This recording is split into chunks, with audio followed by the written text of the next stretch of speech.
जय श्री राम। हमारे channel miss वैष्णव पर आपका हार्दिक स्वागत है। आप सभी को रक्षाबंधन व वीरपुली की हार्दिक शुभकामनाएं एवं बधाइयां। आज हम इस वीडियो में जानेंगे कि वीरपुली व्रत क्या है, इसे कौन रखता है तथा कब रखा जाता है। साथ ही हम जानेंगे कि साल 2024 में यह व्रत कब रखा जाएगा। तो बिना आपका कीमती समय बर्बाद करते हुए वीडियो शुरू करते हैं। उससे पहले आपसे एक छोटा सा अनुरोध है, यदि आप हमारे चैनल पर नए हो तो प्लीज हमारे चैनल को सब्सक्राइब कर लीजिए। दोस्तों, वीरपुली व्रत रक्षाबंधन के त्योहार से जुड़ा हुआ एक व्रत है जिसे सभी बहनें अपने भाइयों के लिए रखती है, यानी कि कुंवारी लड़कियां व विवाहित महिलाएं सभी इस व्रत को रखती है। वीरपुली व्रत को हर जगह अलग अलग नामों से जाना जाता है, जैसे इसे कई जगहों पर वीरबसी के नाम से भी जाना जाता है। यह व्रत कुंवारी लड़कियों से लेकर सभी महिलाओं द्वारा किया जाता है। यह व्रत भाई के लिए रखा जाता है, यानी वीरपुली व्रत करने से भाई के जीवन में आने वाले सभी संकट टल जाते हैं तथा उसे जीवन में उन्नति की प्राप्ति होती है। भाई का घर सदैव अन्न व धन से भरा हुआ रहता है। यह व्रत भाई को समर्पित है। मुख्यतः यह व्रत रक्षाबंधन के ठीक पहले आने वाले रविवार को रखा जाता है। कई जगहों पर यह व्रत रविवार के स्थान पर गुरुवार को भी रखा जाता है। इस वर्ष साल 2024 में रक्षाबंधन 19 अगस्त दिन सोमवार को है, तो रक्षाबंधन के ठीक एक दिन पहले ही रविवार पड़ रहा है, यानी 18 अगस्त दिन रविवार को वीरपुली या वीरवसी का व्रत किया जाएगा। वहीं अगर हम बात करें कि यदि यह व्रत कई जगह पर गुरुवार को रखा जाता है, तो रक्षाबंधन के ठीक पहले गुरुवार 15 अगस्त को पड़ रहा है, तो जिन जगहों पर यह व्रत गुरुवार को किया जाता है वहां पर 15 अगस्त को यह व्रत किया जाएगा। अब हम बात करेंगे व्रत पारण की, तो इसके व्रत का पारण पूजा व कथा सुनने के बाद कभी भी किया जाता है, परंतु इस व्रत के पारण में पियर द्वारा लाई गई सामग्री से भोजन बनाकर ही किया जाता है। इस वीरपुली व्रत में भाई अपने घर से अपनी बहन के ससुराल में भोजन की सामग्री लेकर जाता है। उसी सामग्री से बहन अपने वीरपुली व्रत का पारण करती है, या फिर बहन अपने पियर भाई के यहाँ आकर व्रत का पारण करती है। अर्थात वीरपुली व्रत में अपने स्वयं के घर के भोजन से पारण नहीं किया जाता है, ना ही अपने भाई के अलावा किसी अन्य के घर पर भोजन किया जाता है। इस व्रत का कोई उद्यापन नहीं किया जाता, जबकि जहाँ तक जीवन रहता है यह व्रत किया जाता है। यदि किसी कारणवश से भाई अपनी बहन के लिए भोजन लेकर नहीं पहुँचता है तो वह पैसे भी भिजवा सकता है, जिससे कि सामान लाकर भोजन बनाकर अपने वीरपुली व्रत का पारण कर सकती है। अब सुनिए वीरपुली व्रत की कथा। बहुत पुराने समय की बात है। एक सेठ और सेठानी थे। उनके 7 पुत्र और 1 पुत्री थी। रक्षाबंधन से पहले रविवार आया तो गाँव की महिलाएं सबने वीरपुली का व्रत रखा, तो वह खाना सुन सुन के जा रही थी, तो सेठ की लड़की ने उन औरतों को देखा और अपनी माँ से आकर कहा, माँ आज इन औरतों के काय का व्रत है, ये किस व्रत को कर रही है? तो माँ ने बोला, बेटा यह वीरपुली का व्रत कर रही है। बेटी ने सेठानी से पूछा कि माँ यह व्रत क्यों किया जाता है? तो सेठानी ने कहा कि बेटा यह व्रत भाई के लिए किया जाता है। सेठानी की बेटी बोली कि माँ मैं भी इस व्रत को करूंगी। तो सेठानी ने मना कर दिया कि बेटा तुम रहने दो, यह व्रत मत करो, हम जिंदा रहेंगे तब तक तो तुम्हारे वीरवसी के व्रत का पारण हम करवा देंगे, लेकिन हमारे बाद पता नहीं तुम्हारे भाई ही तुम्हारे व्रत का पारण भी करवाएंगे या नहीं करवाएंगे, इसीलिए तुम रहने दो। लेकिन सेठ की बेटी नहीं मानी, वह करने लगी कि नहीं माँ मैं तो यह वीरपुली का व्रत कर। तब सेठानी बोली कि अच्छा बेटा यदि तुम नहीं मानती हो तो कर लो। इस प्रकार से वह सेठ की बेटी अब वीरपुली का व्रत करने लगी। वह सेठ अपनी बेटी से बहुत प्यार करता था, वह उसकी बहुत लाडली थी। कुछ समय बाद जब वह विवाह लायक हो गई तो उसका विवाह कर दिया गया। सेठ और सेठानी विवाह के बाद उसे हर वर्ष वीरबसी पर घर बुलवाकर खाना खिलाते थे और अच्छे से अपनी बेटी को विदा करते थे, क्योंकि ऐसी मान्यता है कि वीरबसी के दिन शादी के बाद भी बहन को अपने ही पियर में खाना या उनके द्वारा भेजे गए पैसों से ही भोजन करना होता है। कुछ समय बाद सेठ और सेठानी की मृत्यु हो गई। माता पिता के स्वर्गवास होने के बाद उसके सभी भाई अलग अलग रहने लगे। साहूकार के 6 बेटों की आर्थिक स्थिति अच्छी थी, उनके पास सब कुछ था, परंतु सबसे छोटे बेटे के पास कुछ नहीं था। वो बहुत गरीब था। वो अपने बड़े भाई के खेतों में काम करके अपने और अपने परिवार का पालन करता था। उसकी स्त्री बहुत ही सुशील व गुणवान थी। वो भी अपने पति का साथ देने के लिए सुबह अपनी जेठानी के घर काम करती और बाद में जंगल से लकड़ी लाकर नगर में बेचती। सभी भाई अपने घर परिवार में इतने व्यस्त हो गए कि उन्हें अपनी इकलौती बहन का ध्यान ही नहीं था। इधर बहन भी अपने घर परिवार में खुश थी, परंतु उसे अपने भाइयों की याद आती। जब वीरवसी के व्रत आया तो बहन को लगा कि उसके भाई उसे लेने आएंगे या उसे अपने घर बुलाएंगे, परंतु ऐसा नहीं हुआ। किसी भी भाई ने ना तो बहन को अपने घर आने का न्योता भेजा, ना ही भोजन, ना ही उसको पैसे भेजे जिससे कि वह वीरवसी का व्रत कर सके। बहन मन ही मन में विचार करके चिंतित होने लगी कि उसका वीरवसी का व्रत कैसे पूर्ण होगा। उसको परेशान देखकर उसके पति ने उससे चिंता का कारण पूछा तो उसने बता दिया, जब उसके पति ने कहा कि तुम चिंतित ना हो, ऐसा हो सकता है कि किसी कारणवश तुम्हारे भाई भूल गए हो। तुम स्वयं उनके घर चली जाओ और अपना व्रत पूर्ण कर आओ और बच्चों को यहीं घर पर छोड़ जाओ।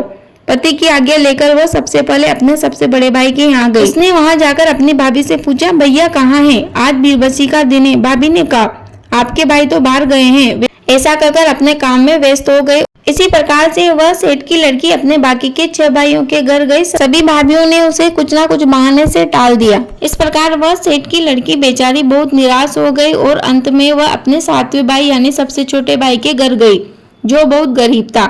उसके घर पहुंचते ही उसकी भाभी बहुत खुश हुई और उसने उसकी खूब आवभगत की। फिर भाभी ने अपनी ननद से पूछा कि आपका इस तरह कैसे आना हुआ? तब वह बहन बोली, भाभी आज बीरबसी का व्रत है और मैं इसीलिए अपने भाई से मिलने आई थी। भाभी बोली, फिर तो मैं आपके भोजन की तैयारी करती हूँ, आप यहाँ बैठिए और मैं जंगल से लकड़ियाँ लेकर आती हूँ। तब बहन ने सोचा कि यहाँ अकेले बैठकर क्या करूंगी, मैं भी साथ ही चली जाती हूँ। तो उसने अपनी भाभी से कहा, चलो भाभी, मैं अकेली यहाँ बैठकर क्या करूंगी, मैं भी आपके साथ ही चलती हूँ। और दोनों ननद भाभी जंगल में लकड़ियाँ लेने चली गई। उसकी भाभी जंगल से लकड़ी लाकर नगर में बेचती थी। उसने उस दिन भी वही किया, तो उस दिन उसको लकड़ियों के पहले से अधिक अच्छे दाम मिले। परंतु इस सब काम में शाम हो गई तो ननद ने अपनी भाभी से कहा, भाभी शाम हो गई, मैं बच्चों को घर अकेला छोड़कर आई हूँ। सब घर पर मेरा इंतजार कर रहे होंगे, इसीलिए मुझे अब जल्दी से घर पहुँचना है, मैं चलती हूँ। तब भाभी ने कहा, आप अपने भाई से तो मिलकर जाओ। और ऐसा कहकर भाभी ने लकड़ियों को बेचकर जो पैसे मिले थे उनमें से आधे पैसे अपनी ननद को विदा के रूप में दे दिए। बहन अपने भाई से मिलने खेत पर पहुंची तो भाई बहुत खुश हुआ और भाई बोला, बहन आज तो बीरबसी है, चल घर चल, घर से खाना खाकर ही जाना। बहन बोली, भैया अब तो शाम हो गई, मुझे घर जल्दी पहुंचना है, फिर कभी आऊंगी, अभी तो मैं जा रही हूँ। भाई ने खेत में बोया था, उसने कहा, बहन ऐसा कर, तू यह कोदू ले जा। भाई ने बहन को कोदू भरकर दे दिया। बहन कोदू लेकर चल दी, किंतु उसके मन ही मन विचार आया कि जब वो कोदू लेकर अपने घर पहुंचेगी तो सब लोग क्या कहेंगे, सास ससुर पति सबके सामने बेइज्जती होगी, सब बोलेंगे कि भाई के यहाँ गई थी और कोदू लेकर आई है। यह सोचकर उसने रास्ते में ही कुम्हार से एक हांडी खरीदी और पत्थर का चूल्हा बनाया, उस पर कोदू को पानी में डालकर पका लिया, फिर उसका भगवान को भोग लगाकर खुद खा लिया और जो बचा उसे वहीं पत्थर से ढक कर रख दिया। जैसे ही वह आगे बढ़ने लगी तभी भगवान शंकर और माता पार्वती बुढ़े बुढ़िया का रूप लेकर उसके सामने आ गए और बोले, सुनो बेटी, हमें भूख लगी है। तो वह बोली, बाबा मुझे तो देर हो रही है, यहाँ पत्थर से ढका हुआ खाना रखा है, आप लेकर खा लो। तब बुढ़े बुढ़िया के रूप में भगवान शंकर व माता पार्वती जी बोले, हमें तो तुम स्वयं दोगी तभी खाएंगे, नहीं तो तुम्हें श्राप दे देंगे। तब वो बेचारी वापस गई और जैसे ही उसने पत्थर हटाकर बर्तन खोला तो उसमें अनेक प्रकार के भोजन थे। तब भगवान शंकर व माता पार्वती अपने असली रूप में आ गए और बोले, बेटी जो मांगना है मांग ले। तब बहन बोली, ए भगवान, मेरे पास तो सब कुछ है, मेरे 6 भाइयों के पास भी सब कुछ है, परंतु मेरा सबसे छोटा भाई बहुत गरीब है, आप उस पर कृपा करो। भगवान शंकर उसको मनचाहा आशीर्वाद देकर अंतर्ध्यान हो गए। भगवान शंकर व माता पार्वती जी की कृपा से छोटे भाई के वारे न्यारे हो गए, उसके पास अपार धन संपत्ति आ गई और उसकी झोंपड़ी महलों में बदल गई। घर में धन का अंबार लग गया। इतनी जल्दी इतना धन पाकर वो दोनों खुशी के मारे फूले नहीं समा रहे थे। अगले दिन छोटा भाई और उसके पति जब काम पर नहीं गए तो उसके बड़े भाई की पत्नी ने अपने बेटे को उनको बुलाने के लिए भेजा। बच्चे ने जाकर चाची से कहा, चाची चलो, मेरी माँ आपको काम के लिए बुला रही है। तब उसकी चाची ने कहा, नहीं बेटा, मैंने तुम्हारे घर खूब काम कर लिया, पर अब मैं काम पर नहीं आ पाऊंगी, मेरे घर पर ही मेरे पास बहुत सारा काम है। उस बच्चे ने वही बात जाकर अपनी माँ को बता दी। यह बात सुनकर स्वयं उसकी भाभी वहाँ आई और झोपड़ी की महल व देवरानी के पास इतने सारे धन संपत्ति देकर चकित हो गई। उसने अपने देवरानी से पूछा, तुमने ऐसा क्या किया कि एक ही रात में तुम्हारी स्थिति इतनी बदल गई? झोपड़ी की जगह महल और फटे पुराने कपड़ों की जगह यह सुंदर वस्त्र आभूषण कहाँ से आए? तो देवरानी बोली, यह सब तो माँ पार्वती व भगवान शिव का आशीर्वाद है, जो उन्होंने वीरवसी व्रत करने के कारण ननद भाई को दिया था और उन्होंने अपने छोटे भाई के लिए सुख समृद्धि मांगी। यह देखकर उसकी जेठानी ईर्ष्या के मारे जल उठी और मन महसूस कर अपने घर लौट आई। उधर समय के साथ बड़े भाइयों की आर्थिक स्थिति बिगड़ती गई। उनको हर दिन कुछ न कुछ नुकसान होने लगा। कभी दुकान में आग लग गई, कभी गाय भैंस मर गई, फसलें सूख गई। इस प्रकार घाटे व नुकसान खा खाकर उनकी हालत खराब हो गई। एक समय ऐसा आया कि उनके पास खाने के लिए अन्न का एक दाना भी ना बचा। छह भाई आपस में बात करने लगे, क्या हमारे पास सब कुछ हमारी बहन के भाग्य से ही था? जब वो आती थी तो हमारे पास सब कुछ था और जब नहीं आती है तो हमारा कितना नुकसान हो रहा है। तब उनमें से एक की पत्नी जो अपने छोटे देवर की उन्नति से चिढ़ रही थी तो बोली, तुम्हारी बहन हम सब पर टोट के कर गई है, जिससे तुम्हारा सातवां भाई तो समृद्ध हो गया और तुम सब भिखारी हो गए। वह तुम लोगों से प्रेम नहीं करती और ना ही तुम्हारी उन्नति चाहती है, इसी कारण उसने ऐसा किया है। उसकी बातें सुनकर भाइयों को अपनी बहन पर क्रोध आ गया और वह उसे मारने के लिए तलवार लेकर चल दिए। चारों तरफ बारिश हो रही थी। बहन अपने घर के आंगन में काम कर रही थी और काम करते करते बोल रही थी कि हे बीरबसी माँ, मेरे सातों भाइयों के खेत में खूब पैदावार करना, उनके धंधे में बरकत देना, उनके परिवार में सुख शांति रहे, ऐसी कृपा करना। यह सब सुनकर भाई बोले, यह तो अभी भी हमारे लिए ही दुआ मांग रही है और हम इसके बारे में क्या क्या सोच रहे थे। तभी बिजली का चमकना हुआ और बहन का घर से बाहर आना हुआ। बहन ने अपने भाइयों को एक साथ हाथों में तलवार लिए हुए देखकर पूछा, आप यहाँ तलवार लेकर बरसात में क्यों भीग रही हो?